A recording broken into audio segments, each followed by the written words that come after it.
I love that. Yeah. I appreciate you making the time to get on with us. I know we're in 3 different time zones here. Rich is finally back in Chicago. I think this is the first podcast in Chicago in a Oh, year, right but on.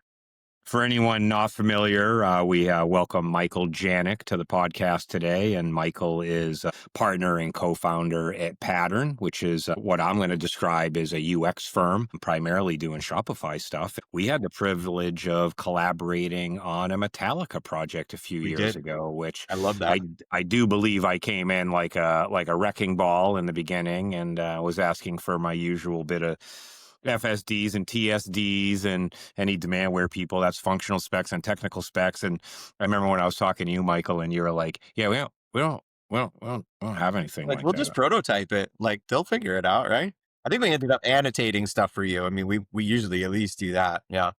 Well, I was like, if I can't get functional and technical specs, at least give me a full set of mechanicals, right? Yeah. So I basically went back a decade with terminology till I got what I wanted. But welcome to the podcast, bro. I'm super psyched to have you. We've been talking about this, I think, literally for a year. So Almost. Yeah. I'm psyched to be here. It's been, I mean, I know you and I worked together and we met in person finally back in the spring. And then Rich, well, back in the day when when I was at Fluid, I mean, we collaborated with Lyons on, Yeah. where we would be doing design. You guys would be doing build and implementation on Demandware and then Salesforce stuff. And I actually remember I met you I was really thinking back, and I met you in person one time. We were online at Starbucks in the Venetian, I think maybe for a Yeah. shop talk. It was like 2018 shop talk. And I was with Isaac and you were there, and yeah, we ran into you for a minute there. That's the only, I was 3 minutes handshake, hello. And you were That's hugging it out with funny. Isaac. And then Good that one. We was it. kept a good memory. Better than my memory, but yeah, I we kept was a memory. racking my brain. I'm like, I know I've met him before. I was like, yeah, it was pre-pandemic. Yeah, I knew we would have bumped into each other, especially with Fluid for sure. We would have had to. Yeah. Well, we would bump into each other, but usually we're pitching against each other. So, there Yeah. was that thing. When we stopped working together, I guess then we were competing more. Yeah. I collaborated with competition all the time. I remember I did Yeah, we do too. yeah, I mean, I did a project with Astound actually for FSA, and then actually brought Astound into Skechers, and then they tried to Wow. fuck me out of it and weasel me out of my own accounts. And I didn't even ask for anything. I gave it to Barkhammer when he was there, and Igor, We and like to call it they were like, co-op. "You really don't want anything?" And I was like, "No, just don't fuck me." And then a couple of years later, they talk somebody in Salesforce into changing them as the prime and say the Salesforce org. So One thing you asked him not to do. yeah, well, I mean, whatever. I mean, we're all past that now. That's like schoolyard fighting. Totally. Seemed like a big deal for decades, and then you run into these guys now and you laugh at each other that was actually Totally. Yeah. Same thing. I like your word, Rich, co-oppetition. Like, I actually use that one too. Like, we have competitors that we've worked with. We have competitors that we brought into projects. Like, it's for us, it's always been kind of our MO has just been like, just figure out the best way to do the best work. If that means bringing somebody else in, that's just going to be a really good fit for it that occasionally you're up against. Whatever, you can win together. So yeah, I'm a big fan of that for Well, sure. I think you have to, you said it correctly. I think you have to keep what's best for the customer in mind, and I think a lot of people forget that, Yeah, and people always thought it was funny, like, how could you and TJ be friends? Like, I mean, TJ and I were just like, good people like good people. Everyone's like, how could you guys be friends? You guys compete. And we're like, what are you talking about? It's like, there's plenty of business for everyone.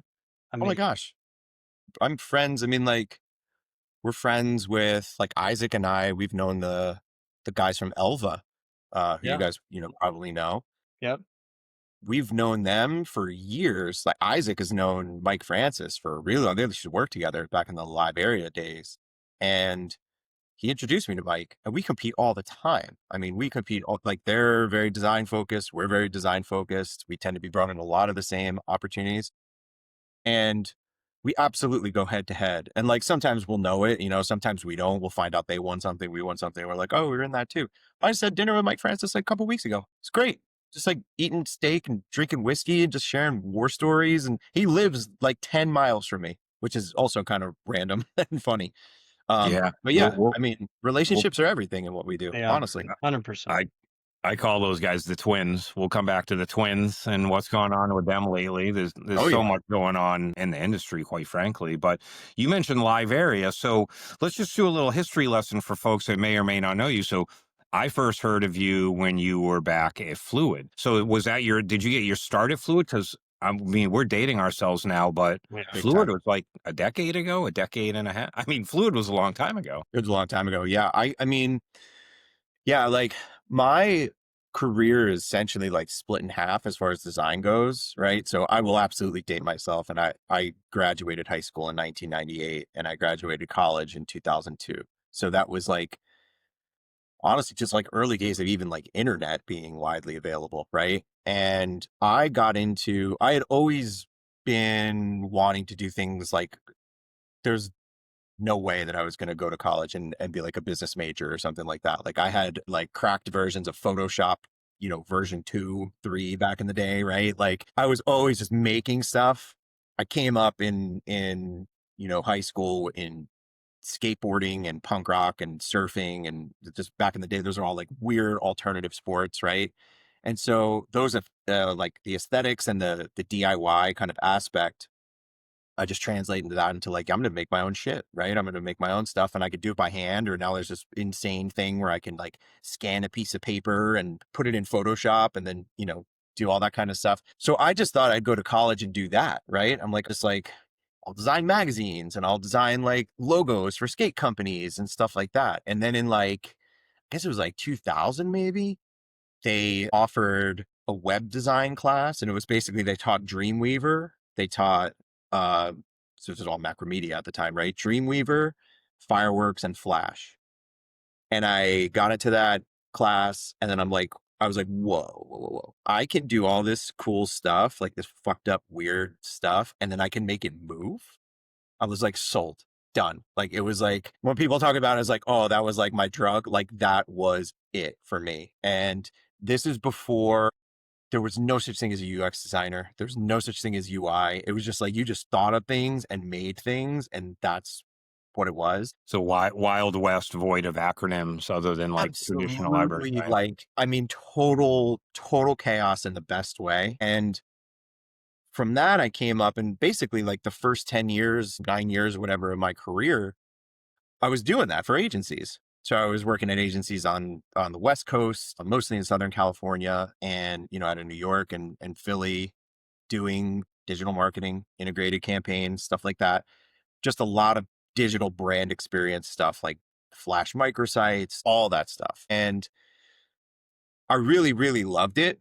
But it was around the time when a recruiter from Fluid reached out that I was like kind of rethinking it, because I was like, okay, I could keep doing this, but like the way it was working, at least then, was kind of wild, because you would get like a campaign brief. At the time when Fluid like had reached out to me, I was at Digitas in New York after coming from Firstborn and Domani and a lot of those, smaller independent digital agencies that just really built incredible agency reputations on doing these insane Flash microsites. And I wanted to do something like that was a little more long term with a specific client. So we were working with Samsung and we were doing the thing. And I was like, this is kind of intense, because we'll get a campaign brief and we'll be working like 80-hour weeks for like 3 months to get this campaign like concepted, designed, shot, if we're doing video or photos, built and launched. And then it's like, boom, it launches. Everybody's stoked. And like 2 or 3 months later, it's just like gone. That's it. Campaign ran and whatever residually kind of lives on. And they're like, cool, on to the next one. And I was like, I don't know if I loved that part of it so much. Like, I like the work, but that part of it was really kind of a grind. And so What, just the time to live on a campaign? it's just like pop and gulp, like over and over again, it's like a sugar high, and then you crash out and then you start over. And so when Fluid reached out, I was like, oh, this is like interesting, because I told them straight up, I'm like, I have done like one e-commerce site in my life. It was for like Vizio TVs back in the day. Most of the sites we were working on, so, this is like 2006, 7, 8, whatever. I'm like, The they're not height of even, Flash microsites. yeah, it's like we'd be doing a Flash microsite for like TaylorMade golf. And then it would just like link to like where to buy it in a store. Like, you know what I mean? It was just not a thing. And I'm like, I got to tell you, I like have no experience with e-commerce really. And they're like, that's actually okay because we're kind of thinking about it a little bit differently. And I was like, they're like, would you be willing to learn? And I'm like, yeah. And it turns out that they were interested in kind of bringing a brand experience background to what they were trying to do in e-commerce, which if you look back on it now, 2010, 2011, that was really like the true first wave of real D2C, either brands that were coming up or brands that already existed that were going to make a much more concerted effort at e-commerce. And so the timing was just absolutely like a stroke of luck, and for me personally, was ready to try something new where we could design something and build it and it would live for like a year or 2 years or whatever it was, right? Responsive design was like barely a thing people were talking about. Design systems straight up was not a term anybody used. Like all that stuff ended up being new that I learned along the way and kind of jumped into as, the space evolved. But yeah, that was, I got the email from them and kind of interviewed with them in late 2010. And I joined them in January in 2011. And then I was there for just under 8 years. It was about 7.5 years. And I left after the Astound acquisition happened in summer of 2018. That's when we started. That's when we started Pattern together, Isaac and I. So where did the Live Area era come in? I heard you mention Live Area, because wasn't So Live Area part of the Merkle empire at some point? back in the day, they were independent, and I learned about them through Andrew Sirotnik at Fluid because Mark Moskal used to work for him back in the day. Yeah. Well, they were crushing it. They were another agency that was like the belle of the ball for Oh my quite a God, while. we would go up against them all the time. And so, I learned about them as competitors. I've met Mark before. He's a wonderful guy. But you learn about them as competitors, and like these were all agencies I'd never heard of, right? I was used to being in this like very advertising marketing space. So my frame of reference for agencies, I'm like, who the fuck are these people? Like, what's Live Area? Like, what's PFS? Like, what does that even mean? Right. And stuff like that. And then you learn that there's like this entire different world, like completely different universe of agencies doing this very specific kind of work that it was like, yeah, I mean, back in the day, we'd get an RFP and we'd be up against Live Area, we'd be up against Cora, we'd be up against Gorilla Group, we'd be up against Lions, Fucking Ray Bongo. I haven't heard that. I know like Core, I'm like, wow. wild. Yeah. And so I just started to learn about like, okay, who are these people? What are they doing? Like who's working there, right? Stuff like that. And that's ultimately, Isaac, you want to talk about like co-oppetition. I mean, that guy he loves everybody, right? Like you could Totally. be competing against him and you're still his best friend. I mean, he's just got the amount of positive experiences people have with him is just his connections are endless. So I met a lot of these people either during or after my time there through him. And honestly, a lot of them became friends, even as competitors. Mike Francis is a great example of one of them. That's pretty interesting. So you date yourself. So when you talk about getting into it in like 2000, I mean, that's like HTML, 2.0 era, right? Yeah. Maybe 3.0, maybe style Oh, yeah. sheets were just out for about a Yes, year. that was like a very new, interesting concept that I was just like, oh, weird. Like I did not understand a lot of that. I'm not like a super technical person, but yeah, like it was very, very early days.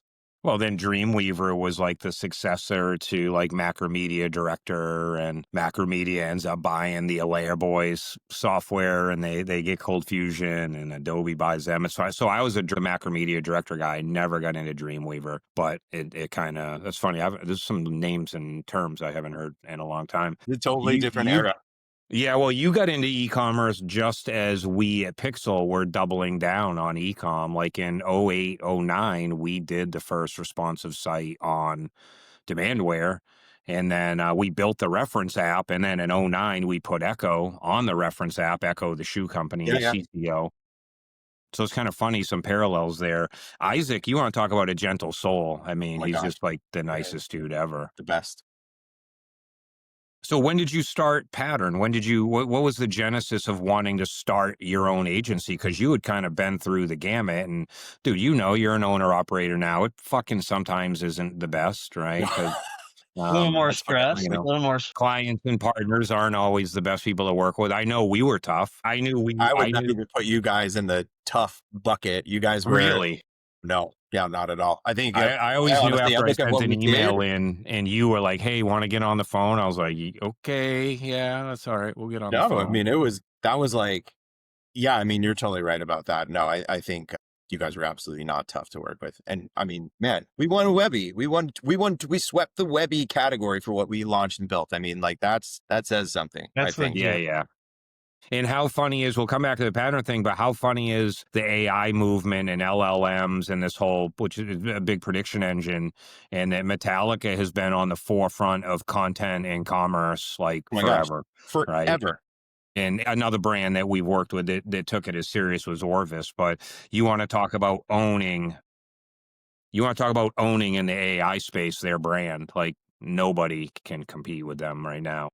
Uh, so let's go back to the pattern thing. Like, what was the genesis of that, and kind of bring us through sort of those first early months of like, hey, let's go start an agency on our own and eat peanut butter and jelly and pray it all works out okay. Oh yeah, lots of like ramen in those early days for sure. No, I mean, I had always wanted to do it. I always thought I was going to do it. And, I mean, primarily like I was doing well doing what I was doing. And so I kind of put it on the back burner of like, maybe I will, maybe I won't. Like I had kids early. It's much harder to do when you have kids.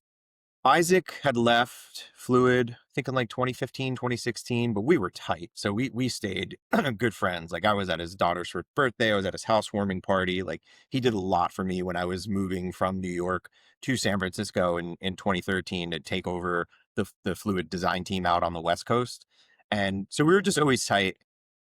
He had gone to a couple of other agencies and been through, the ringer on like acquisitions and mergers and stuff like that. And he had just come off of one and called me up one day and he's like, we haven't hung out for a while. Let's go and hang out. And this was like maybe like February or something in 2018. And I already know, like at that point, I knew it hadn't been announced publicly yet, but internally we knew that the Astound thing was going through and they were going to acquire Fluid. So we are just kind of like learning what that meant. And I don't know, it was like coming up on, 7.5 years or whatever, almost 8 years at Fluid. So I was just sort of like, I don't really know what this means. And I guess I'll find out, but it's like also like I've been here for a long time. And, I had to weigh it out between what the Astound thing was going to and what else I might want to do. And like at that point, like I'd gotten up to like, I think it was like SVP of design or something like that at Fluid. So like your options kind of get a little more narrow. It's like, okay, I can stay if it's good to stay, right? I could do that for a few more years or whatever, maybe do like an earn out kind of thing or whatever they have for me.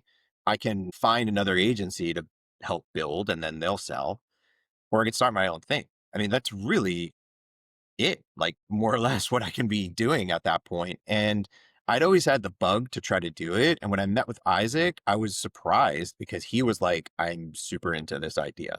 Like he's actually the one that brought it up in our conversation. And so we just kind of started thinking about it then. And then as things sort of materialized with Fluid and Astound, and I realized that I just wasn't passionate about staying there and doing that, there was other things bubbling in the background that both he and I separately had sort of been picking up on. And those things were primarily what Shopify was doing, starting with Plus. The Plus was still relatively new then, it was maybe a couple of years old. And what we saw at Fluid was Plus was starting to come in a lot more in the conversations. And we didn't really have a good response for that because they were very much a Demandware and then Salesforce Commerce Cloud shop. And I think over time it became clear that that was not going to change for them. And that's fine. That's the strategy that they chose. But Isaac and I were looking at it like, okay, like we're doing all this sort of like enterprise level kind of e-commerce work. Like, what if we took the way that we like the methodology of like walking our clients through that process and getting everybody comfortable. And instead of having to like fight for good design because of the way Salesforce is set up with the reference store model, we can just do good design on something else like Shopify. And the bonus there is what we really wanted to do was work with smaller, like founder driven, digitally native, like D2C brands. Yeah, Like yeah. the reality is, Versions of yourself. yeah, and they're all on Shopify anyway. So it's like we would have had to be doing it anyway. And we kind of looked around. We're like, okay, so then, what's the angle here? And we came up back in the day, we used to just call it like purely design driven. Like all we had was designers and project managers at our company for a really long time. Now we've evolved it a little bit into calling it experience driven. But that was it. We were like, if we could just be an awesome design agency specifically for these kinds of brands, we'll end up doing it on Shopify because they're all on it, or they're all going to start with it when they launch their brands if they're like a funded startup.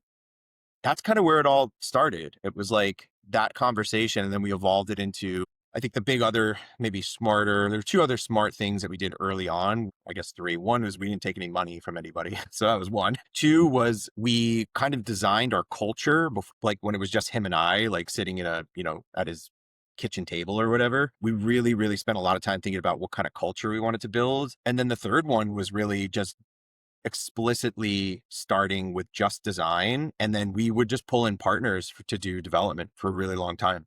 And that actually helped establish us as like a brand, Pattern as a brand, in addition to an agency, versus a lot of the sort of like all-in-one stuff that I think you see on like the smaller side of Shopify, where it's just kind of like, they say they could do everything, but they really can't. And, they probably do a couple things really well, but we just want to do like one or two things like exceptionally well. And that was, 6 months of sort of like going back and forth, figuring that out, reaching out to like clients from way back in the day and just trying to find those first few projects to get us going. And that's like ultimately what we did. We found a bunch of work. We were shocked really because people that we had maybe not spoken to in, in some cases a few years, we're like, dude, finally, let's go. And they would just find us a project, just something small. And so we signed like 120 worth of work. And like, that was literally our seed fund, that was it. That got us off the ground. We never looked back. I mean, I commend you for having the balls to do it married with children. We've talked on, dude, we've talked on here before. I don't know if I could do it with young kids. And I don't know how you pulled that off, because bootstrapping, I mean, it's a game time, right? Now, then imposter syndrome kicks in, and all the time. lack of funding kicks in, and all the other stuff. Imposter That's syndrome awesome. should be Yeah, my middle name. I kind of bootstrapped. I mean, when I started, my kids were 5 and 3. Wow. So it was, I mean, it gives you motivation though, TJ. Like you kind of like, I can't fuck this up.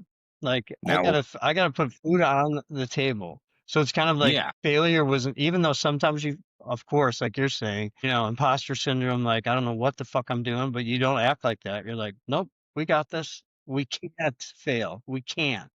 Yeah. Fully. I think that survivor sort of mentality is the same thing. I mean, my kids were, I guess my son was 10. My daughter was 12. Yeah, it's like, dude, we got to eat. We got to have, birthdays and holidays. Like, we don't have to go crazy. But You're also in like, at the time we were renting, I'm like, we got to pay rent. Like, it was, I mean, and, there's always momentary failures and setbacks and all that kind of stuff. But for me, it really was like, it's do or die. Like, this has to work, And I always well, thought too, like the decision, I didn't bring in money either. And I thought in hindsight, that was such a good decision because I just didn't want to deal with it. Like Same. people in my shorts all the time, right? I think it's funny you tell your kids age 10 and 12. That's like prime activity era. That's not just rent and birthday parties. That's baseball, dance lessons, and literally that. It was like my daughter, I mean, she was like, I want to do cheerleading. I'm like, cool, dude. Cheerleading is insane. Absolutely insane. I'm like, how much does a uniform cost? Like, what? It was like, wow. Oh my gosh. well, yeah. then you got to travel to the games, and then you got to be worried about it, Mike, because that's also an age bracket where like your kids remember when you miss stuff. So Yeah. That's funny. On the topic of taking no money, we took no money, but we didn't know anybody with any money. So that was our issue. You guys got to remember, I started an agency. Well, I should say Eric started an agency. Same with you and Isaac. Like my partner came to me and he was like, yo, like we've been collaborating at this networking company. And he had like $5,000 in stock that he sold. And we didn't know anybody with money. We didn't have like, if it didn't work, it wasn't going to work. Like there was nobody to ask anything of. But I didn't have kids until my 10th anniversary. So, Wow. lucky for me, we had already kind of been well on our way. But then I went through, Rich, I went through a different set of circumstances having kids, with them being 24 weekers and all of that. But dude, you did it during like prime preteen activities, and fuck, that's crazy. I mean, it was sort of like, I mean, at that point, right, I was 38. So I'm like, dude, if I don't really do this now, like, am I going to do an earn out and another agency thing? And then like now in like my 40s, start an agency? Like, I'm probably not going to do that. You know what I mean? Like, it's kind of now or never. Yeah. And so it kind of forced the issue in that way too. Yeah, I think I was 38 too. It's funny. Yeah, I think I was 38. Yeah. I think the whole UX space is kind of interesting in this idea of experience design and AI trying to come in and be like a legitimate disruptor. And I think any of us that actually do work and have backgrounds as actual experience designers know that that's impossible. Agree. It doesn't possess the contextual flex that is required to actually do experience design. And Michael, I don't know, do you agree or not agree with that? I There's so agree much 100%. fucking dust in the air around these tools, and people don't understand that like we are very much required in the design process. Yeah. It's so interesting to me, having seen, even going just back like 2 or 3 years to where it really started to come into its own, as far as like, you know, more consumers being aware of it. And I think the way we've been looking at it is like, first of all, I agree 100%. I think like any new technology that comes along, like it will probably knock a chunk of the bottom end of the market out, as most new technologies do.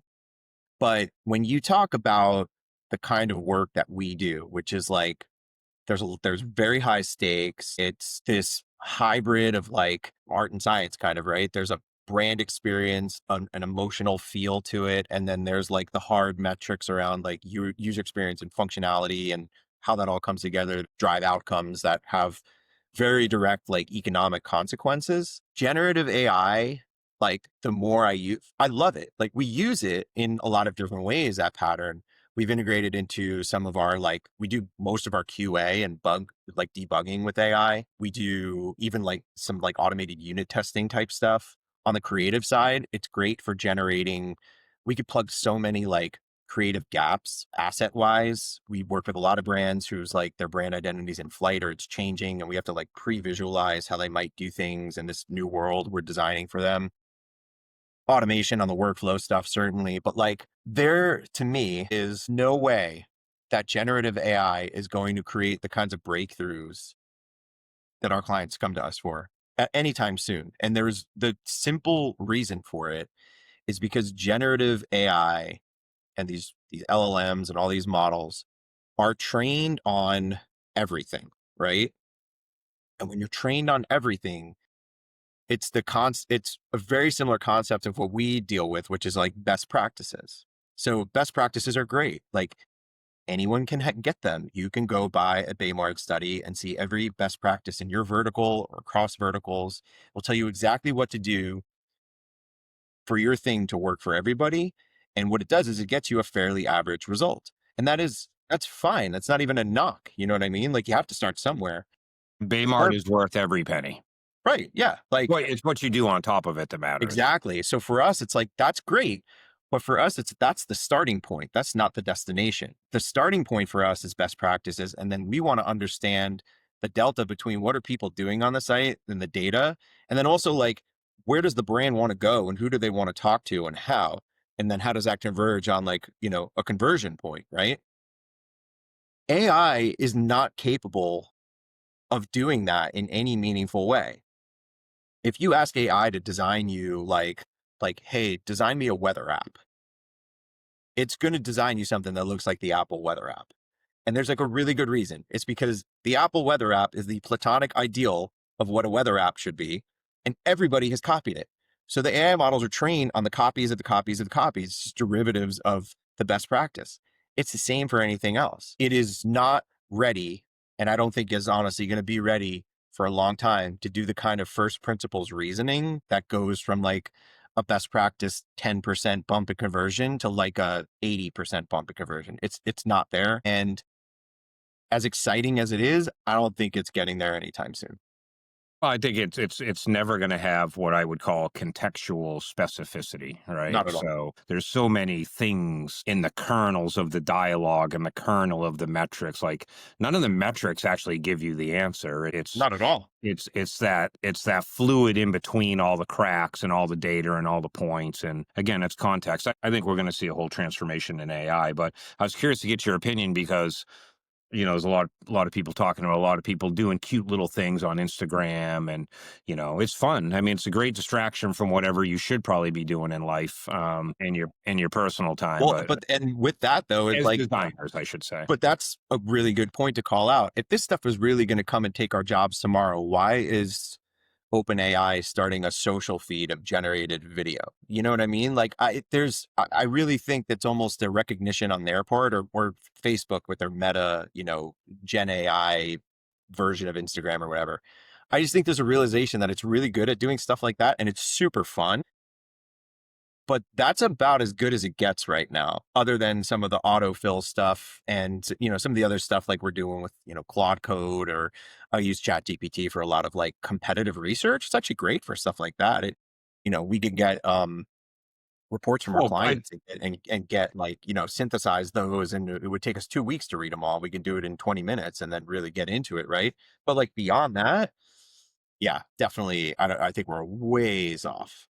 I think I always, and nobody likes when I say it, I think for the general population, right, which is not us designers, not us developers, not us deep agency guys, it's the latest rendition of Instagram and its filters when we were in fucking awe at the 18 filters that were on Instagram when it came out pre meta Like with purchase, Instagram right? filters back in the day, it was embarrassing actually how into that I was. And what's interesting about the precursor to the Instagram filters, if you remember on the MacBooks, remember when you used to be able to take pictures of yourself on your MacBook and it had those little weird filters and you could look like a Cro-Magnon guy and change your voice and all of that? Like that even predates Instagram, right? So I think for the general public, it's an amazing distraction, but I do think for most people, it's just a distraction. Yeah, agree.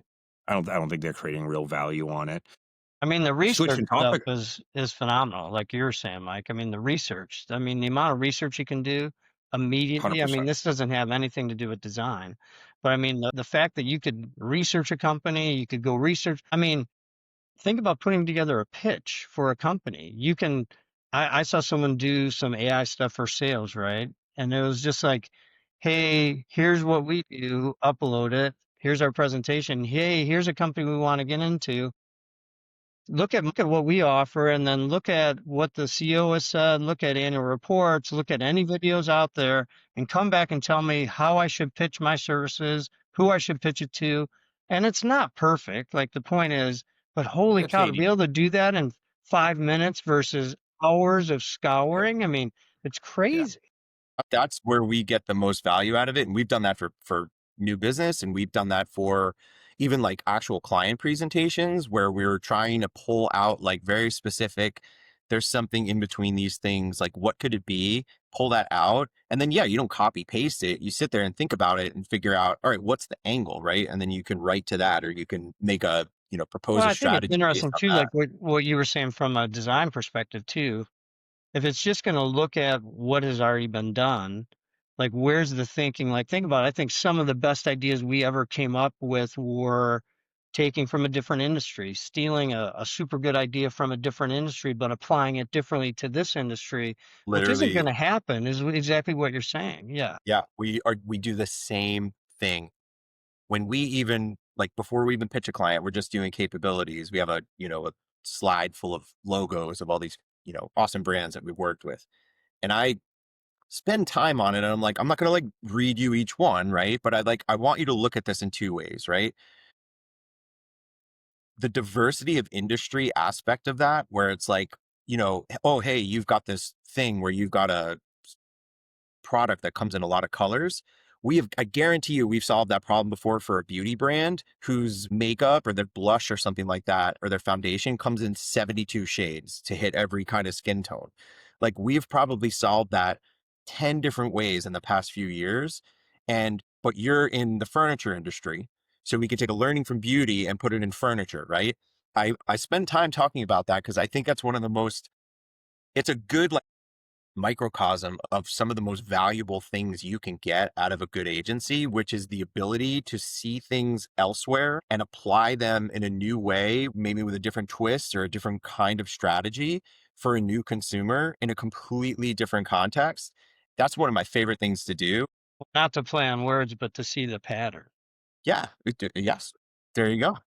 Well, it's funny. It's funny you say that, Michael, because it's actually very weird you just said that whole statement. But so my unlock when I was pitching was we called it the NASCAR slide, Yeah. I've right? heard it referenced that Love it. before. And then we would have clients say, I don't understand why you do so much for so many industries and you don't really have a lot of depth, with what I do. And my reply was always, and tactfully and thoughtfully, was that at the end of the day, I'm a problem solver. And I can promise you that in my 30 years of doing this, because I did it for 5 years before I started an agency, there isn't a problem out there I haven't solved. And there isn't a problem out there that isn't, if it is unique, isn't like something 60, 70, 85% of what I've touched before. And what I would always tell brands, which was a lock on the pitch decks, was that I know about all these other industries, so I can bring the good and bad of what they haven't learned and done and succeeded in into your industry. I know you wouldn't think a manufacturing company like Bauer would matter to you, but they matter because we integrated retail, and it wasn't their retail, it was third-party retail. And customers in the NASCAR slide just served as a storyline, right? And we would Exactly. say, oddly enough, these three logos, if I drew a line through them, all share a similar story. Completely different industries, but at a molecular level, the same problem, right? How do we not offend our partners when we go direct, right? I know. So I like that you said that, because that actually was something that I would pitch when people would ask about the diversity of brands and industries. The other reason that we did it was because we insulated ourselves around market downturns, right? Apparel gets beaten, I'm in B2B. Manufacturing gets beaten, I'm over in OEMs, right? So we called it, we were surfing. I won't say what I actually called it, but I love that you just brought that up. And I like that whole storyline. So has it been success since the beginning? It feels weird to say, but generally, yeah. Like we've grown every year. We've been profitable every year. And at first I just thought, I'm like, yeah, we got the hang of this thing. But then I realized that that's actually not the case for quite a few, agencies in our space, or really just the broad agency space. It on those fronts, yes, absolutely. I would also say that we learned some really hard lessons, like post-COVID, post 0% interest rates. Like when you talked about being able to pivot out of industries and your industry verticals and into another one, like we kind of had to learn that on the fly. We were doing a lot of beauty, a lot of apparel. COVID hit, everything went to zero for a few months, and then we just took off like crazy. 2022 was the start of pretty painful correction as far as that goes. We had 2023 was really the year it happened, but we learned a lot about industry diversity. We learned a lot about really, we sort of gutted the business basically in 2023, like down to the studs. And we're just like, we have just got to take this as a lesson or an opportunity really to learn some lessons. So, we're still successful and profitable to, varying degrees, and we grew every year, but there are some very hard lessons to learn along the way, for sure. I love that you reflected on the fact that that was a sobering moment when the wind came up and the things that we found so comforting and, I don't want to call it easy, but familiar to do, started really breaking apart mid-flight, quite frankly. Yeah. And we saw the same thing when we merged and rebranded as Rafter. But again, that's why we had a B2B business, right? Because truth is, the B2B business and the CRM business is what buoyed the ecom business for us post-COVID. So I love that. Fast forwarding, I call the twins the Yeti guys. What's the name of the business? Elva, JP and Mike. Elva. Yeah. All right. So big news. So I haven't written in a while on LinkedIn. I'm sure you guys see my I'm stuff. dying for your take on this, dude. I check LinkedIn every day waiting for the hot Thomas take on what Well, I got my last hot take. I on. got some phone calls and couple. I was asked to. I actually made the second edit ever in a LinkedIn post in my life because I did. I can't really say why, but I will. I'll get up because I think that there's a lot going on. I mean, it's a pretty wild time in the industry, right? There's a wholesale divorce from the enterprise platforms, the real enterprise platforms. No offense to Shopify, Yeah, no, I in get this it. move into a yet to be enterprise platform, even though they like to go to the parties and drink the champagne and do all the things, wear the dress, it's beautiful, they're playing well. But, in the back room, we know they're not ready for enterprise yet. They don't have multiple realms. They don't have ways of offloading things. They don't have an idea of primary and secondary instances. And the ones that they're prototyping right now don't work as well as they should. That aside, they're going to get there, right? We all know they Most will. likely. Yeah. What do you think about all of these guys? Because we talked about Astound kind of digging in the trenches for, Demandware and Magento or whatever other bullshit they were doing. But what do you think about what I would call the bigs kind of coming down into the Shopify territory and thinking that they're going to break through on the enterprise level?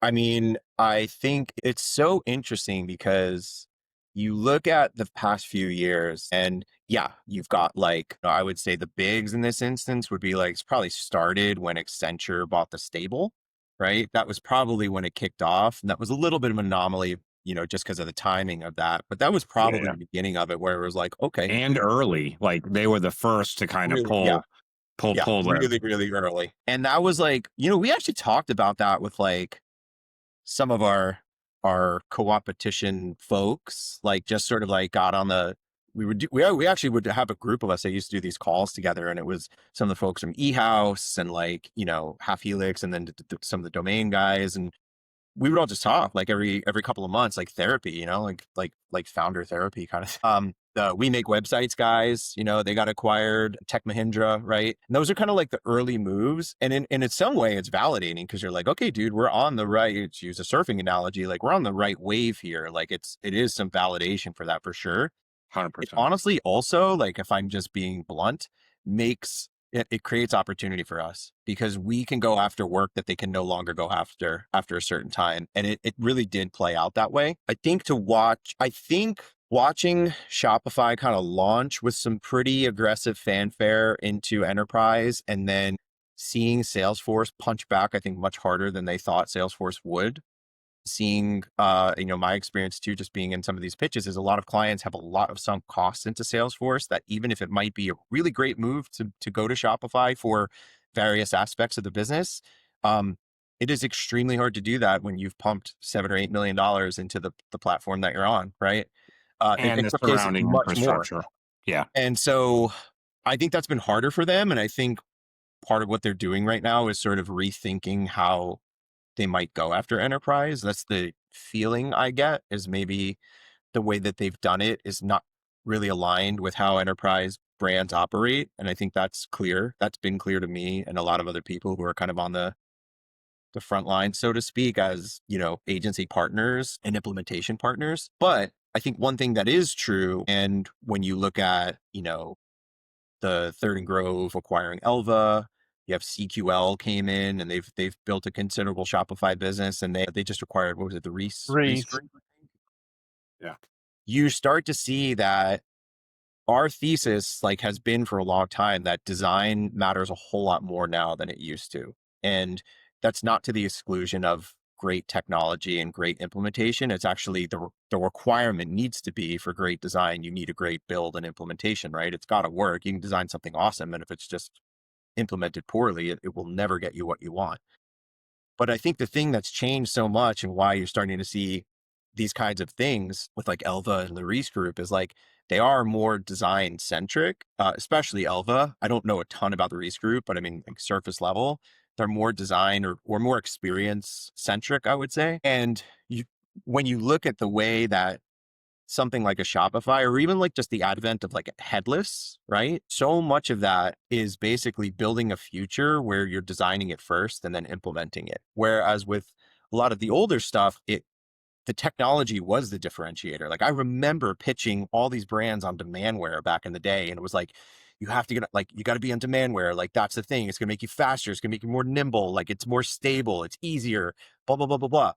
And it's like, so many of the technical problems on the back end have been solved that now it's a lot more, that's still a huge technical lift, but much more of it is on the experience layer than it Yeah. used to be, right? The second Well, thing I is mean, that with Shopify themes or headless, you can actually design the thing first and then build to it instead of the old way, which is like you had to like go off the reference store and then customize it, which was, it worked for what it was back in the day, but it's really, really hard to design and get into like the expression of these first principle solutions on a reference store versus like, let's just design it and then let's just build it and then we'll implement it. Right. So yeah. I think those are at least in my opinion, some of the undercurrents that are driving some of these more, I would say like definitely much more tag and CQL, much more known for technology than design for sure, like throughout their existence to go in and make these kinds of, plays. Well, I think, we're in like the third era of tech, right? In our space, e-commerce and the internet and shit like that. And as an agency, and I think in the first era, it was design was everything. You remember in the 2000s and, the 2010, 2015, I'd say probably up until 2010, it was user experience was a big deal. I had a huge UX team and a small engineering team. Nobody cared. They just expected it to work. And then design took a backseat for a decade and kind of was like shit on and shunned on because it was, let's all just fucking follow best practices or copy Apple. Yeah. Right. Right. And that went on for a decade. And then technology got complicated because we had 15 to 20 integrations. And, the project ended up being, on $1 million project, it was 150 grand in design and, 850 grand to get it implemented. And now we're in that third era, I believe, where the expectation is click to configure tech, Yeah. right? And Yeah. now Rightly or wrongly, that is a big part of it. right, but let's ignore the fact that nobody's harmonized their data, and you've been with it long enough, and we collaborate. Like everybody's data is a fucking mess, and click Disaster to on wheels. configure, while amazing, Shopify's proved it can be done.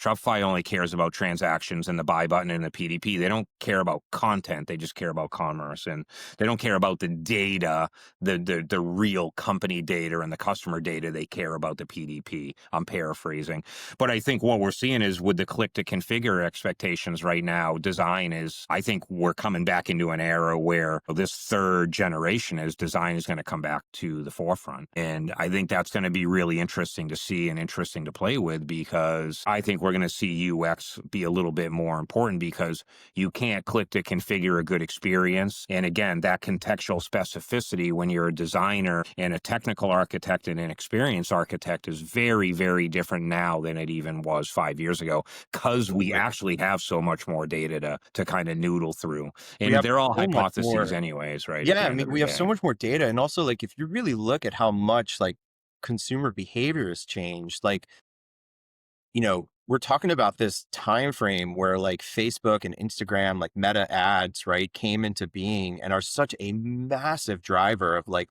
the D2C economy, like the e-commerce economy. And it's like, even just like go look at like back in the day, it was like, oh, someone comes to the homepage and then someone goes to here and then someone goes here. Now it's like most Instagram ads are going to the PDP or a Yeah. landing page.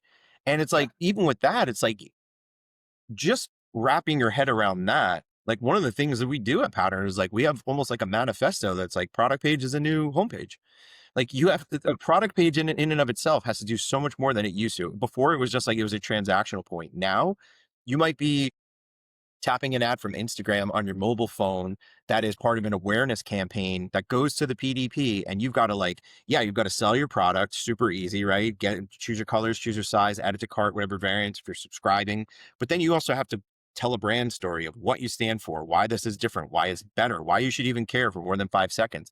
That was just not a thing. Like, even when we started Pattern, it was much less of a thing. And so like that, and there is no click to configure on that because so much of that is, to your point, contextual about what a brand stands for and why they exist and the story they need to tell around what they're offering and why you should consider it as a consumer. forget that there's like a billion more brands in the world than there was, right? That's the real work now. Well, It's a huge part of it.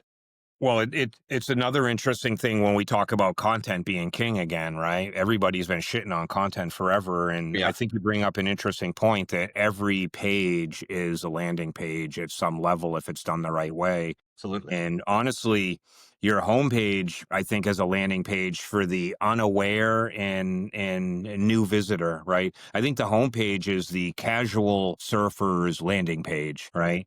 The casual. I think everything else is an informed hop. And I think once we start seeing content get back where it belongs, right? Because everyone's been ignoring content because the other thing that's happened with the advent of Shopify is it's always the PDP and, more images, less copy, less specs, less detail, less everything. And then the brand story, kind of gets lost for most brands. I think an interesting thing, and I don't know if it'll ever happen, I'd be curious if you see even inklings of it, is a level of awareness on the inbound traffic configuring a PDP based on the tick that sent it there, right? Are you guys talking about that? Or, because coming in from an Instagram ad is very different than coming in from navigation. It's very different than coming in from the LLM, which, by the way, I want to talk about the API integration that doesn't support variants yet. But do you see a time when we get a little bit more intelligent and the experience is aware of my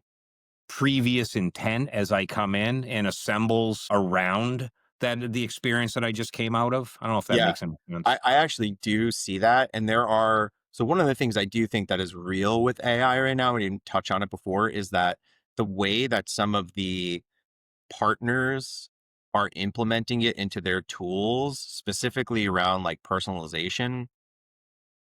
Osto, I think, is a really good example of pushing on AI in the right way. That my dream is to have either a set of tools or a tool that does pretty much exactly what you say.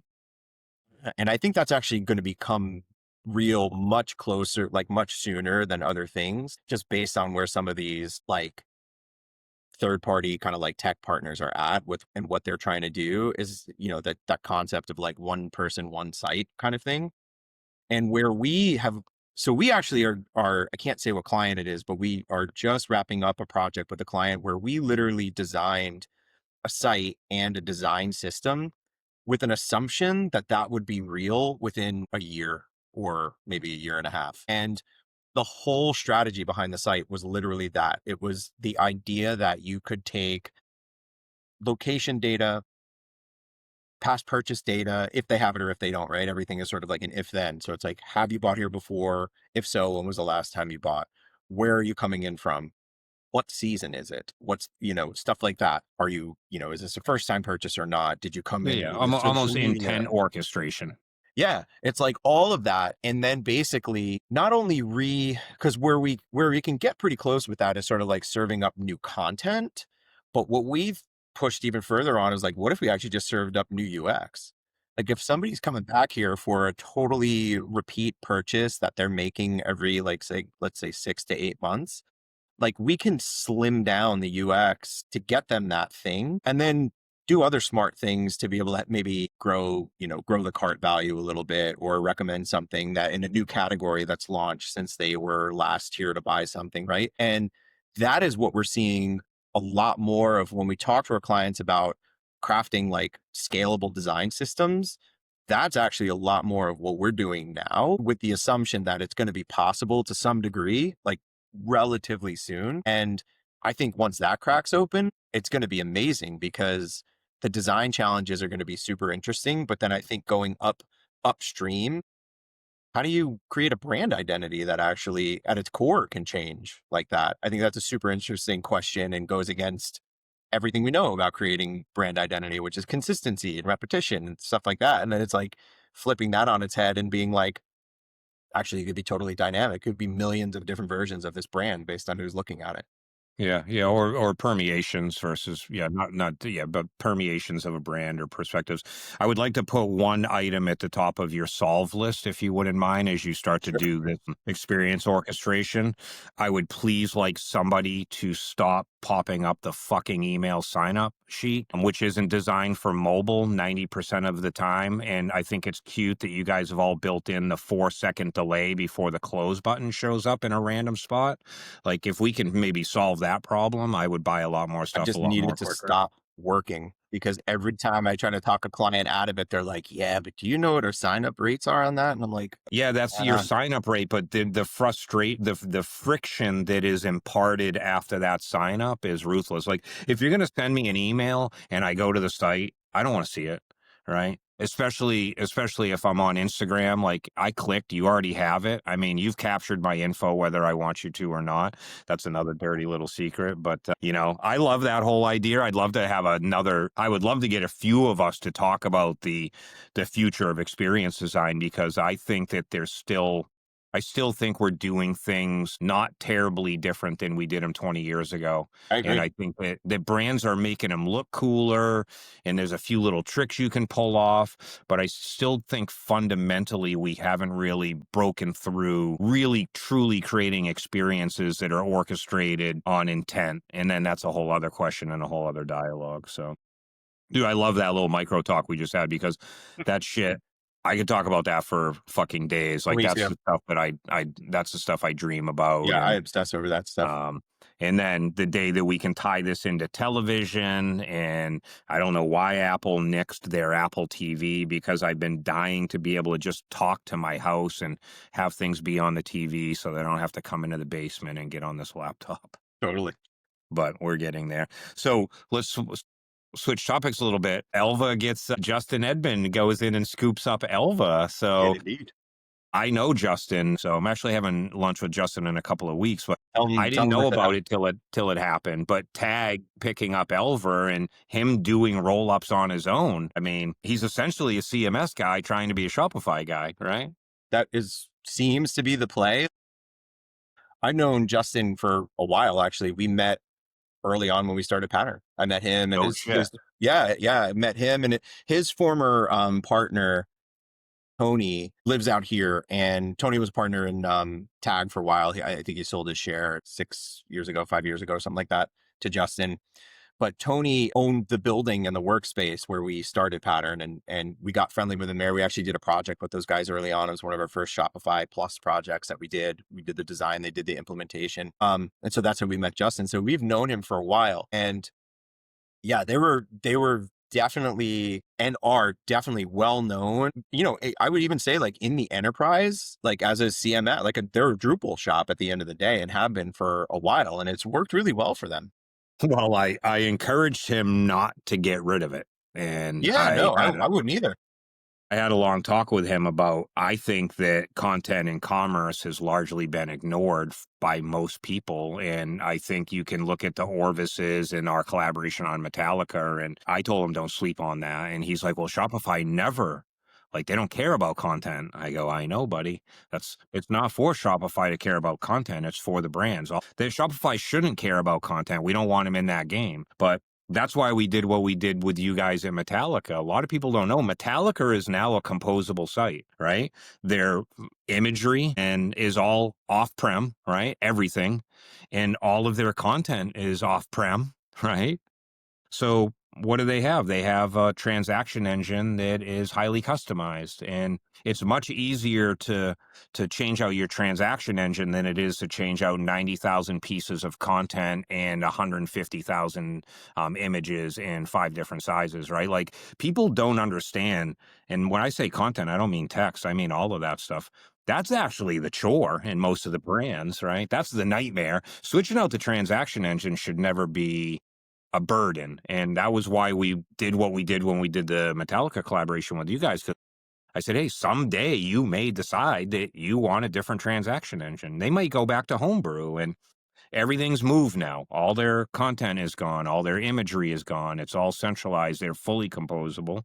And they hated it, and it was expensive, but I think it was the right move for them. It's So absolutely the right move. Like now, I mean, I still talk with them every now and then. I talk with some of the key people over there. And I was actually just at lunch with Vicky, the president of. Yeah. So weird to Yeah. say. I was at lunch with Dude, him. you got to next time you got to tell Vicky that you did the podcast with TJ. Like I haven't talked to Definitely going Vicky in to. 2 years. Yeah. Oh my gosh, yeah. But they are honestly, they're very happy now because they understand it. They are making insanely good use out of it. And like she gave us tickets to go. I couldn't go this time around when they played Santa Clara out here at the Levi Stadium, but I went the year before last when they played SoFi Stadium down in LA, and they were there and we were hanging out, and they were like, yeah, like it used to take us like 2 weeks, if not longer, to get a show up and the link to pre-order the show, because they record every show and you could buy every live recording. Like on the site, you go find the show you're at, you buy the live recording. They're like, Dude, that website and what they do as an enterprise is like the biggest fucking sleeper, amazing thing tell I've the ever story all seen. the time. When clients are like, we have a lot of content. I'm like, no, you don't. No, you don't. Like, you don't. I'm like, you don't. Imagine doing a concert that ends at 11:30 at night and it is live to everybody in the world and downloadable. And by the way, if you went to one 30 years ago at some nondescript stadium in fucking Germany, you could go find that concert. You could find every song in the playlist. And if there was a recording of it somewhere, you could buy it. Oh, and by the way, your favorite song, you can listen to every version ever recorded from that. Yeah. And now they can have all that stuff up. Like I was literally at the show. I'm like, how long does it take? And they're like, we have the concert and the set lists will be up in less than 2 days after the show. It's usually up the day after the show. That used to be weeks it would take them back in the day.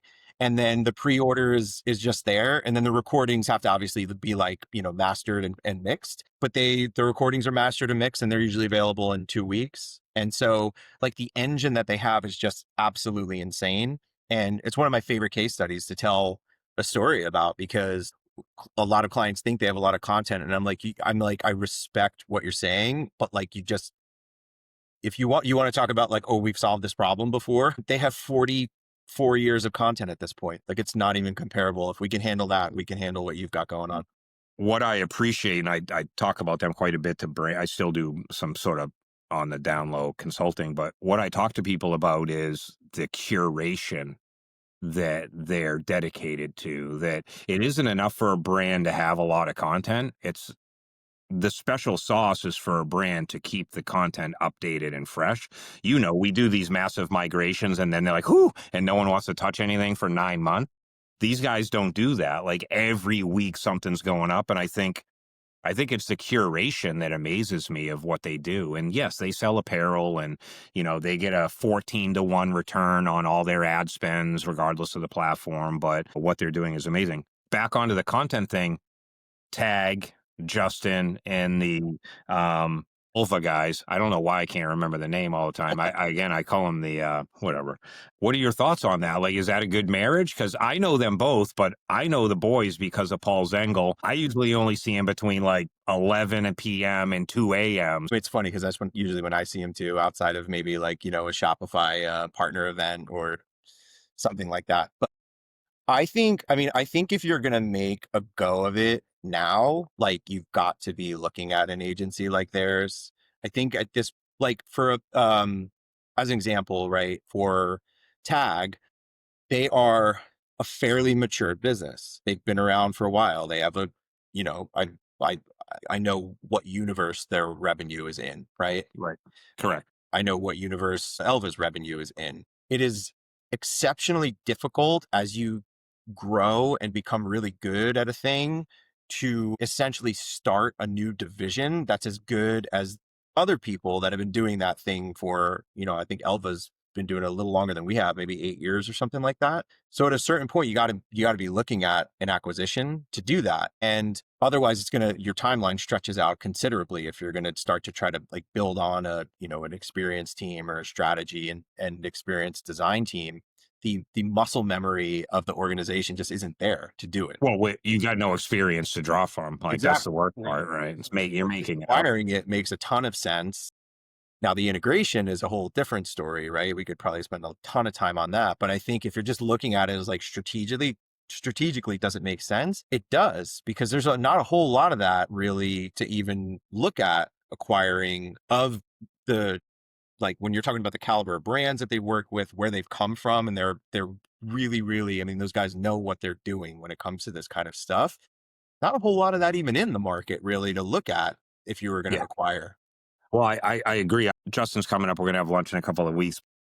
I think that's a huge score for him. I don't know how he pulled it off. And when it came out, I talked privately with him. But do you think they now create a gap though? Because they were kind of like you guys. They were working. I mean, they were Red Van secret sauce for quite a while. I know that they were working with Run DTC and Zengel because him and Zengel go way back. And you know, probably anybody that Yeah, needed well, a design firm would have looked at those guys. Yeah, I mean, it does. Anytime that happens, it creates an opening for us, for sure. Or for other people. Like, who knows? I don't know if there's other like 3 or 5 person shops out there that are just getting started doing that kind of thing. I haven't heard about it yet. We tend to keep our ear to the ground on that stuff. And it does seem like it's still pretty unusual to have this kind of like very design experience centric model in this ecosystem. But it definitely creates opportunities. It creates, in some cases, some more concerted competition for sure. Absolutely. But like I was telling you early when I had dinner with Mike a couple of weeks ago, Mike Francis from Elva, it was to talk about this. Like I was just like, owner to owner, dude, like spill it, like let's go. And he was very generous in telling us like that story and how they, see it coming together with, what he can reveal. Obviously, he's not going to tell me everything, but like they think that they can build, that they can with this start to be on the level of the other ones that are assembling something similar, which would be in my mind like a CQL. Accenture with the stable, I think, has already kind of flown the coop. We don't really see them in direct competition anymore. And then Yeah. Domain, I don't disagree. I think Justin did a good thing, and I think the fact that he did it on his own and pulled these guys in, I think it's is a real good. coup, man. I mean, I've got to imagine there was other interest in those guys. Have to. I mean, Well, I know for a fact that there was. That's why when he announced it, I was super surprised and impressed. And first of all, the fact that he even knew them was kind of funny because he's not like he's the other end. And just super good, super nice kid, new dad, all that type of stuff. So, but I'll shoot the shit with him in a little bit and get updated. I'm trying to help him where I can. It's I think he's got a lot of potential as an agency and as an owner, and I think he's just got some gaps. And if I can give him some advice, I'm happy to do it, and I'm happy for what he's actually going through. And I'm happy for Dave Barr at CQL with that roll up. And I don't know the eHouse guys very much, and but I also know there's a lot of turmoil within all of those places as well because everyone's trying to, it's hard to do. get higher up without oxygen mask, and the air's thin where all these guys are heading, and only the strong can survive, quite honestly. And again, at the head of the pack is still Marco.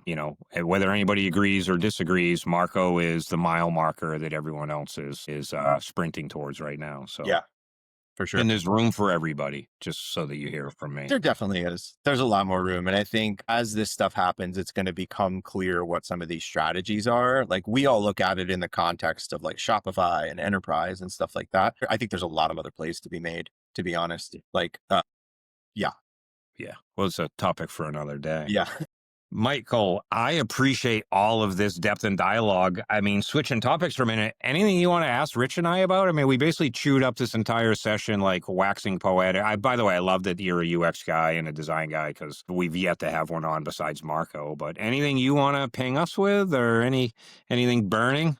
I would love to know, maybe Rich, I would love to just ask you about how, I mean, first of all, I would love to just hear from you a little bit about what your exit was like with Lyons, and then how you navigated like post exit, what you're doing now. And I have done some research. So like, I know what you're doing right now around, I guess I would call it like the consulting coaching kind of thing. But I'm so curious about that because like, and I'm asking you this because like, again, we met for 5 minutes once, unlike Thomas, who we worked together. And then I didn't even say this earlier, but like, I actually only met Thomas in person once. And that was back at Shop Talk this year. And he rolled into the club that we were having an after party in at like 1 a.m. with like his own giant handle of vodka, just like pouring shots. Do you remember this dude? Like he was like e-commerce Jesus rolling into the club with this huge bottle of vodka. And we like started talking and we're hugging and stuff. It was wild.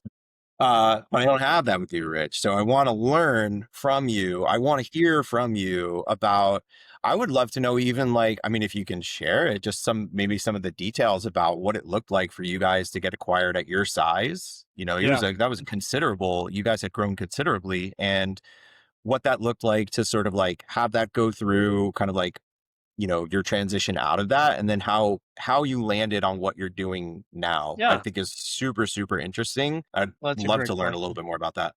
Yeah. I mean, I think it's funny just to back up, like you said something earlier about culture. And I think that's so important that you said you and Isaac sat down and you decided your culture going in. And like, I loved our culture. You know, I loved what we did. I thought my only job was to help sell and to, you know, reaffirm our culture.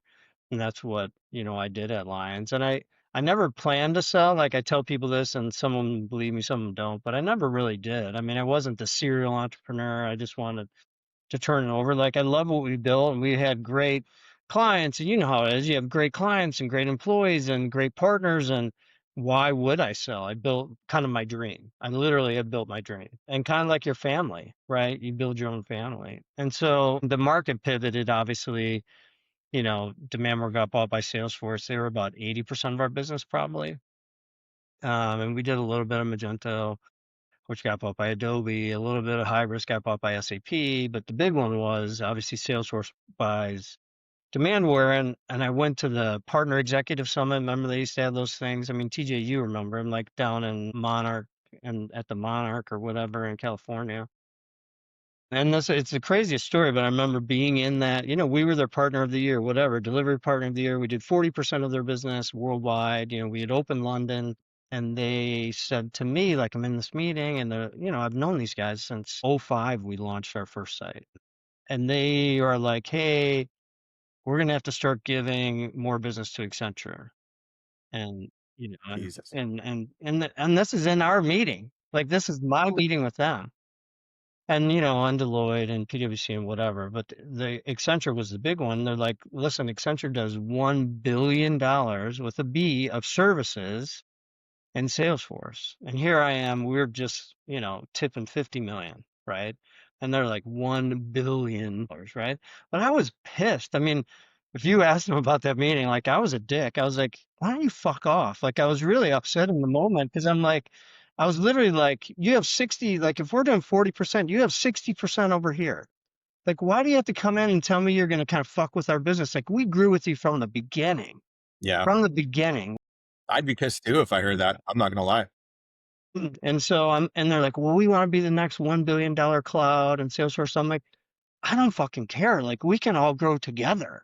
Like this is, yeah, 40%, there's 60% here, but it was just like, well, Accenture, 1 billion, Accenture, you know, so we're going to start pushing stuff their way. So after I got over being super pissed, you know, we had an advisory board and, you know, we had this meeting and we're like, we got to start looking. Like we got to become bigger. Like right away, we got our, you know, marketing cloud certification so we could do cross cloud because everything, remember, it was all of a sudden, it was like everything was cross cloud. You can't just do, It was the big move. Yeah. you know, maybe we can do service. We started looking for acquisitions. Maybe we could gobble up a small marketing cloud. Everyone had the same idea. There was gobbling going up everywhere. So, I mean, probably my hardest decision, you know, honestly, to say, okay, we've got to go look. And I kind of felt like, you know, speaking of family and stuff, I kind of felt like, hey, I put 14 years of my life into this business. And you know, from bootstrapping, home equity loan, right? I mean, just everything all in.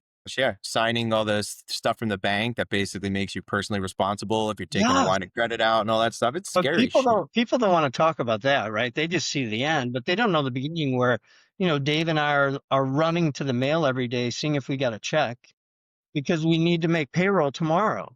Like I did literally before you had wire transfers and shit, like running to the mailman. Oh, the mailman's here. Like, did we get that fucking check? And calling people like, hey, we need the money, you know, and then writing a check to my little accountant, Linda, like, here's my fucking check so we can make payroll tomorrow. so when you think about that, and then you have, a wife and kids, and you're like, this can't go away. Do you know what I mean? I didn't, everyone thinks you're rich as hell and you just have this big room of money. I mean, we made money, but it's not like, I didn't have anything saved really, to be totally honest, right? Because you're just all in. Like we're going all in on this. And so, we decided to hire William Blair, and we went to market, and we looked at private equity, and we looked at strategics, and, we probably talked to 50 companies. I mean, it's an arduous process. We didn't tell our people we were doing it. But then I started breadcrumbing, because I'd always said we're not going to sell. So then I started breadcrumbing, like, hey, what's happening with Salesforce? Like, we're going to have to look at partnerships or some acquisitions. Like, we're going to have to change our strategy a little bit to stay who we are, and to continue to be the best. So the private equity thing was a little hard because of what we talked about earlier. I was kind of like, I don't, I don't know if I'm patient enough to wait for another bite of the apple, to be honest. And we have been grinding. You know how it is, like 14 years, like grinding, and kind of tired. I mean, you're just kind of like, wait, another 5 years of grinding and more acquisitions, and it's going to be harder. And Norm and I are the same age, and we're just like, Well, and that 5 years assumes the best outcome, right? I mean, this space is littered with private equity funded players that didn't make the outcome. And then that's it's sort of exactly right. like, and I'll be honest, Fluid is one of those. Yeah. Fluid took a lot of money from Goldman Sachs and just never got that return going on the product side of the business. And it's no disrespect for them. That's just Right. how it works sometimes. But I mean, Yeah. you're modeling this like, fuck, 5 more years. That's like 5 more years if it goes In right. the best case. Otherwise, then what? Yeah, in the best case. And then you have people like Red Van, like, waited too long. And then, Yes. and Yes. then, see you. So we kind of focused on strategics, and Cognizant came in heavy, but given our culture, we just didn't think it was going to work. I mean, and the questions they were asking, and their focus on expenses, and where I was going to report was a really big question that I asked organizations to see how serious they were. Like, where am I going to report? And at Cognizant, I was buried like layers and layers and layers deep. And they're like, oh, we're restructuring, but you're way the fuck down here, and you're going to have no influence or impact. I mean, basically. And they were the highest kind of offer, and some of the PE was high. And then Cap was kind of, they had bought Italios in Paris and France. So they just kind of started getting into the commerce play, but they wanted to get into it heavier. And it was kind of like, who am I going to report to? You're reporting to the, CEO of North America, John Mullen, right? So we're taking this serious. We want to, make this play. We want to move into commerce. They already had, they had some marketing. They had a big, Salesforce service practice, so it was our best fit for our people. Now we had to negotiate them up heavily, because they came in probably the lowest. Like, we Wow. Yeah. negotiated them up 50%. Wow. Because we kind of, I mean, we didn't have to sell, we were just, because our business was doing well. It wasn't like, we're going out of business the next day. We're still where we are, but we were kind of ahead of the game. We were maybe the first, I think, that kind of went. And so we kind of set a bar. We're like, we want 3 times the revenue. That's minimum we're going. No one back then, now everyone talks EBITDA and stuff, but back then we were talking revenue. We're going 3 times the revenue, and that's what we want. We want some money set aside for people, because we need some retention, over 3 years, and this, that, and the other thing. So, I mean, I would do it again, given hindsight's 2020, but it was super hard. I didn't want to do it, if that makes sense, right? And I remember we were up in Blair's offices here in Chicago and signed the contract, and I remember just crying, like, for real, like, just crying, like. I mean, it's happy and sad, but mostly like sad. Like, this was kind of my baby, and all the people and all the memories. And I still see people, right? You go to the shows, and I see all these people, and they're at different companies and everything, and I hug them, and I mean, I love what we created together. They all still fucking worship you too. That's the funny part. Your stock is not going to, if you decided to start an agency, I'm pretty sure it would probably be at about 400 or 500 people in about 6 months if it needed. People would ask me for so many years, because we sold in 17, and I stayed at Cap for 4 years, and I didn't have to stay. Like literally in my contract, I didn't have to stay to get the earnout. The earnout was like 15%, so it wasn't a huge amount. But I was trying to get something done. I was protecting my people. I was trying to get something done. Like that's the kind of relationship I felt with our people and our clients. And it had to be, when you're talking about what the experience was like it was kind of devastating. I mean, you hear it from it's almost the same story you could put on repeat. A founder owner selling his business to a strategic. I mean, they left us alone for 1 year, and then we tried to integrate for a year, and that took another year, and then before I left, we integrated back and became our Wow. You own spent, unit within Capgemini again, that's y- actually which insane. was just commerce. Because once we integrated in, like they have the market units, right, that own all the accounts. So like we would get a lead from Salesforce, Apple, and we'd have to go to the market unit, like, can we sell this deal? Because you're CPRD or whatever, it's a consumer product. And they'd be like, no, it's too small of a deal. $1 million deal, that's too small. No, I'm not fucking with you. Like they wanted the $50 million Crazy. deal. Like when we first got there, they signed a $500 million deal to rebadge and do it all over again. So you kind of came to learn really quickly that it was a big offshore play. It was a big outsource play. It was a big staff aug play. They only wanted to talk FTEs. And business, there's no such thing as an FTE. I mean, we share people across like, your chief technical architect, it could be on 4 projects. I mean, you're sharing people. Yeah. And it's like, no, I just want FTEs. And we're like, we don't do staff aug. I had to fight that for like 2 years. We don't do staff aug. They're like, yeah, that's good.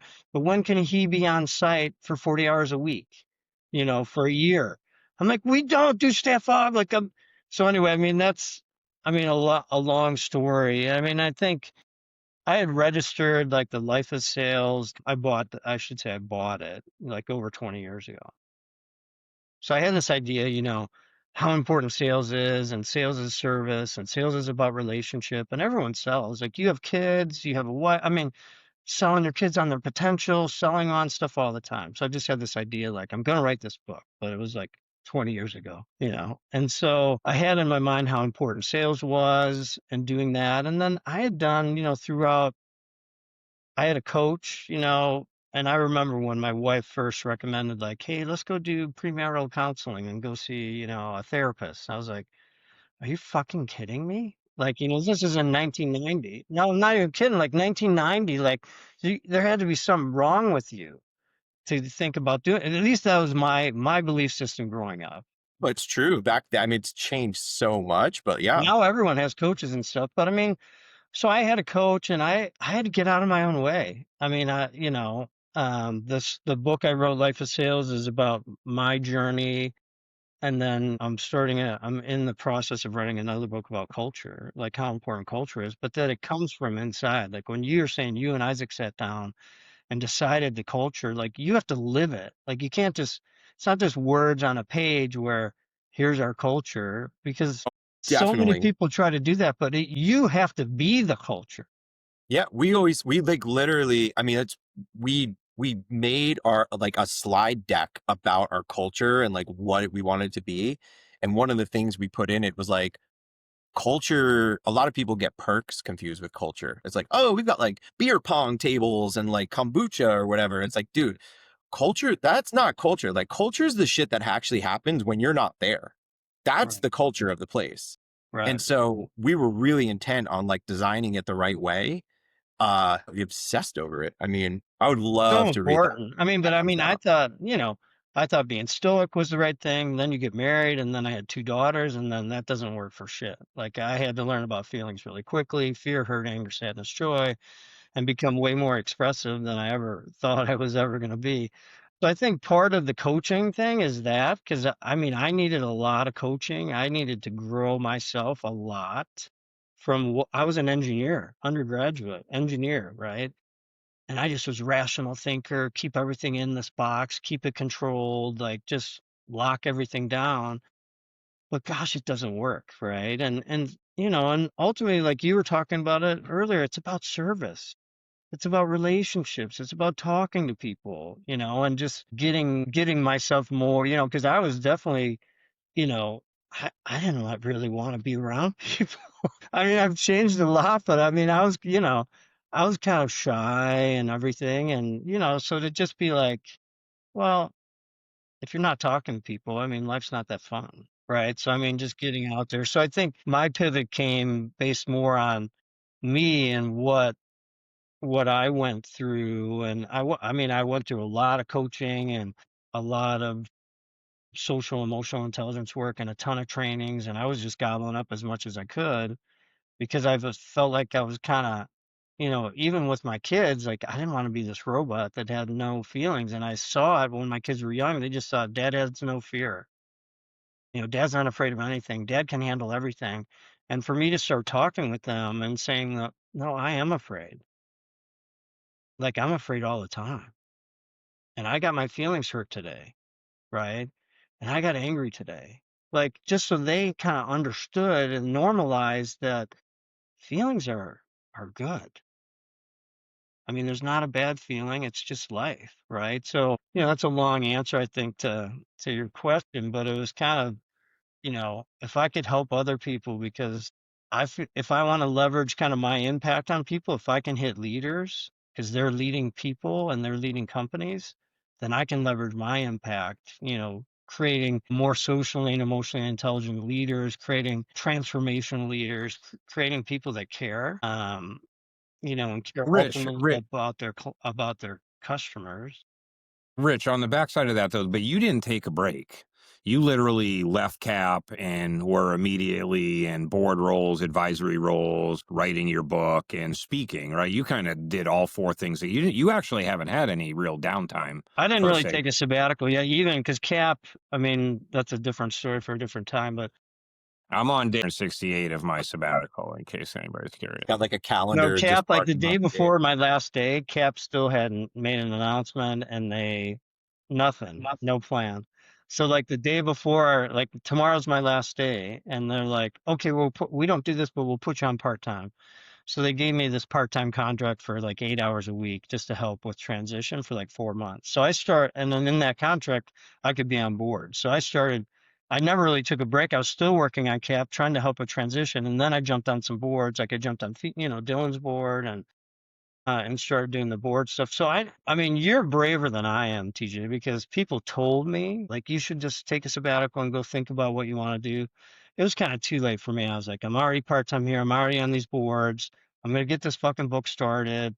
I'm gonna start this sales training platform. I'm gonna start leading leadership cohorts because if all that stuff kind of fell to me, and I was like, let's go. I mean, I'd love it. I mean, that's not work, but I'm not the type of person that I like vacations. I like self-care. We've talked about it a lot, TJ, but I I have to don't be know. busy. I I don't, have to I be. mean, I wouldn't call me brave. I mean, I just, No, but I'm saying I'm too much of a pussy not to work. I get it. Yeah. Well, I've had the luxury of having a year and a half, year and 3/4 of like actual legit downtime. Like I don't talk to people I don't want to to. I don't mentor people I don't like. I don't advise for people I don't believe in. I don't cook shit I don't want to eat. I don't go to places I don't like. Like I have, we've all seen the Instagram memes, right? The point of earning your way out into the privilege that I have isn't to buy a bunch of shit. It's to make decisions that matter to me. And my decision is to be around the people I love, which is you two.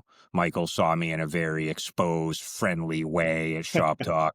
Um, you know, my wife, cooking, traveling and things like that. But, there's a part of me that admires is that, you stay busy because at this point, I feel like I'm unhireable and nobody would want me anyway. But That's I'd not. love something to do. I just don't know how to go out. I'm on or I'm off. You know, yeah, I don't know how to. I don't know how to. I don't know how Well, to I mean, I feather still the get a lot of model. downtime. I mean, I spend 3 months in Mexico. I spend a couple months in Ireland. I mean, but I can still do calls from there. I can still. I Yeah, guess yeah, yeah. at the point where I am now, it's like, how can I have the greatest impact? That's kind of where I'm at, and it's not about money, like you said. I mean, money's nice because guess what? Then I can invest in people. and invest in people that I think are doing good shit and trying to change the world in their own way, right? And that's why I want to make more money so I can invest in people, because a lot of times you don't get that money back, but I don't care. Like, I want to say I'm backing you, you know. I care for anybody listening that I get my money back plus interest, prime plus Well, 5. so I don't know, Michael, did I answer your question? I know that I gave you a lot. You did, and I actually really, really enjoyed your story just because I've seen it go a lot of different ways. You've seen people who just can't stop, won't stop, or whatever. And sometimes it's great. Like sometimes it works for them. I've seen people really burn themselves out trying to catch the next lightning in the bottle type thing. I've kind of seen it all in between. Some people they think they want to do the sabbatical thing and then they get really depressed, because it's like too much time to think, or maybe they just love to work and didn't realize they love to work. But I'm always really curious about like what success looks like at the individual level for people, right? Because it's so different. Everyone thinks it's like, right, I can buy whatever I want and like, just like chill by the pool with like a martini. And it's like, the more I talk to people who are like at any level of success, just broadly speaking, I think honestly, that's one of the coolest things about what we do is we get to work with lots of other people, whether they're founders or executives at big companies or whatever, who are really successful in their own ways. When you work with people enough, you get to know them enough. You talk to them and you just realize like everybody's version of that is so different. We do this very sort of like weird, very specific little thing that we do in our little universe. I'm just fascinated at the concept of what success means for people, and also equally what they do with it afterwards. Are you interested in paying it forward? Are you just thinking like are you just ready to be like, what, that was who I was then, and now I'm just going to go on and do something completely different kind of thing? And like, there's so many degrees of it.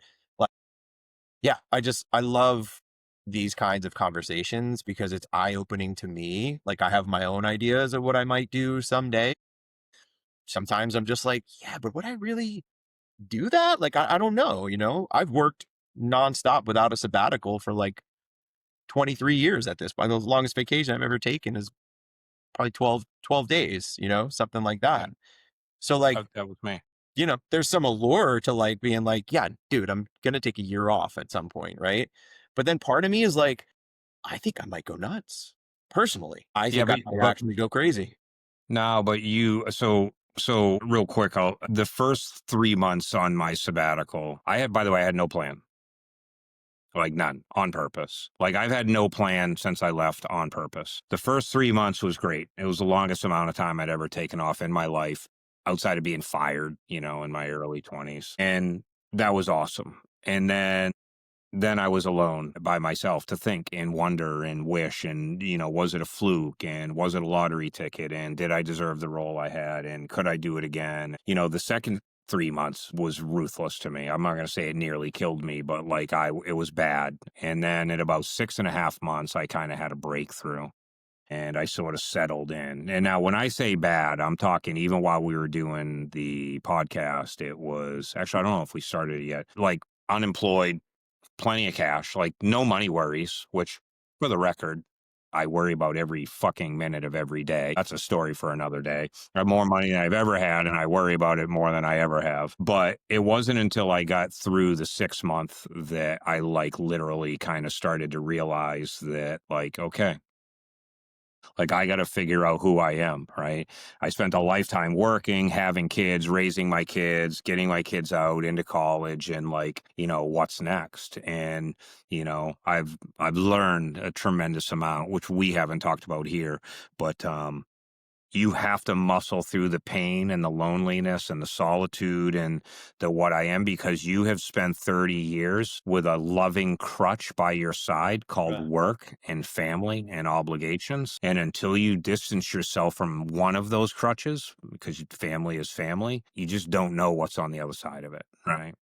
Personally. That's such an interesting thing to hear and it actually gets to something that I even, we haven't been doing this as long as you guys, and we obviously don't have an exit like you guys, but just the mechanics and like the choice that you make of doing your thing, starting your thing, I early on, and, you know, the first couple of years even really, I like was stopping and thinking about it, and it's actually like, it's exciting and exhilarating, and it's, you know, you're just fucking amped on Awesome. adrenaline, like, so Yeah. much, right? Like, Mhm.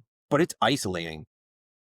You are a fucking weirdo compared to 95% of the people that you are friends with or interact with or your family, because we are like, just being a founder and an entrepreneur, you're just like this other thing that people are Yeah. like, it is Like an so alien. alien Yeah. to, I found it very isolating for a while. I went I through a thought it little was bit of lonely. that. I thought it was a Yeah, very lonely. lonely, and people don't think Yeah, because yeah. you I have mean, all these you're people you're around you're a you that shark you're that lonely. Yeah. you're a shark that doesn't eat people. All right. I mean, that's at the end of the day. And I'll tell. I don't know if I've actually even said this to Rich, but the journey to where I am today started 5 years before I exited. So just to give you like some comfort or some sense of reality. Like Rich had like a moment with the Salesforce buying Demandware and the sit down meeting and, you know, the Accenture suck up syndrome, which is probably happening everywhere. I had the luxury of planning, looking at strategics and private equity and not liking strategics. I didn't like any of them. Actually, I hated them. Then COVID hit. And then we went back and looked at private equity. Now, Eric, my partner, got opened my eyes to the idea, and I didn't know anything about it. I read every book, every article. And then when I was ready, he didn't want to. So then I had to convince him to do it again. Because once I started down that thing, it was a 5 year journey. It actually started in Dreamforce 2018, I think. And well, it started before that, but that was our first meetings. But for me, it was a 5 year journey of purpose. And, you know, yes, COVID happened and yes, we exited it at the right time, but we also exited for the right reasons. The reason we did PE and we did a roll up is I needed to block and tackle what I ultimately thought was going to be the destruction of Commerce Cloud. So I bought a B2B version and then we bought a CRM company and we're 500 strong. Now, all of a sudden, as the B2C guy and an icon in the industry, Digital Jesus, I'm running the smallest group out of three. And most people would find that alarming. I found comfort in that because I was creating something and doing something, even though I knew I was eventually going to leave. My departure was not, it took me a year to come to terms with the fact that I was going to do it, but I was creating something that was going to live beyond me. I was creating a legacy You that didn't hurt the business leaving. Yeah. yeah, no, it was very purposeful, and we brought the shrouds in because the shrouds are what exists. That's really what runs Rafter One and what's known as Axiom Salesforce. So, you know, for me, it was like, what do I want the legacy to be? You know, how do I protect my people, as many as I can, and you know, how do I not destroy this thing that I have literally 3 decades of my life into? So, you know, for anybody that is still paying attention to this, these things take years to pull off with ethics and for the right reasons, because it's only then can you have a clear conscience to go on that journey of exploration that I've gone on for the last almost 2 years now. Great way to put it. Great And it's been question. fun. Yeah. And I love it was only for Rich and that we brought up another one of my nightclub stories that we haven't had a nightclub story in a while. For the record, I was in Zengel's booth and Mike and his team were next to me, but I did spend a lot of time hugging you and whispering in your ear. It was very encouraging, and despite how loud it was in there and how far along in the night we were, Yeah. I remember every word. I actually came home and I told once we finally landed this and I knew I was going to be talking with you guys, I was telling my wife, Penny, I was like, I have this really funny story to tell you. And I told her the whole thing with like Metallica. And I'm like, and then I told her what we were talking about and what you said to me. It was really like, I passed that along to our team in a general sense of, you know, we go travel and do shop talk or NRF or whatever. And we always bring back like, hey, here's what we're seeing. And here's like these themes that are starting to bubble up that are probably going to come up in our client conversations. And let's do some research and figure out how we can, you know, kind of position ourselves, right? With these, whatever little micro things are popping up year to year. And I told them what you said because I thought it was just so encouraging to hear because it's the way we've done things is like so different from how a lot of other agencies have done it. So when I hear somebody that has been successful like that we've worked with that's had a successful exit, built a successful business, is loved, by and respected by the industry and by the community. To hear that from you, I was like, that really did. It meant a lot. It really, really did. Yeah. I love that I had a chance to bump into you in that environment at that time and have that conversation, because I don't know that we could have had that conversation in the hallways at Mandalay Bay. I doubt it. Yeah. And I doubt it. we wouldn't, it wouldn't, I don't know. There was a level of purity and primalness to it that I don't think we could have got out anywhere else, to be I'm honest with super grateful for it. I really do. I think about it all the time. So yeah, it was a great way to finally meet in person after all that time.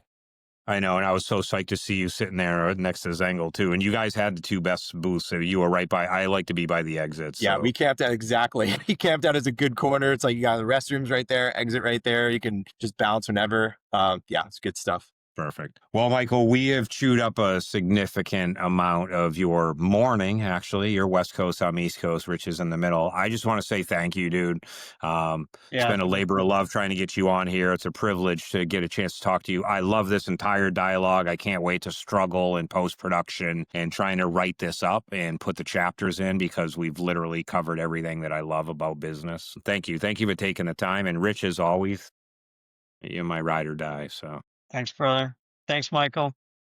Appreciate it. It was an honor to come on and chat with you guys. Yeah, I look forward to doing it again soon on this, or in person maybe one day with the three of us in a bigger group to commiserate and share war stories with too. Yeah, there almost needs to be a meeting at these shows that's out of band of the show, of like an invite only founders group where, Let's make it happen. We just like get in and have real talk.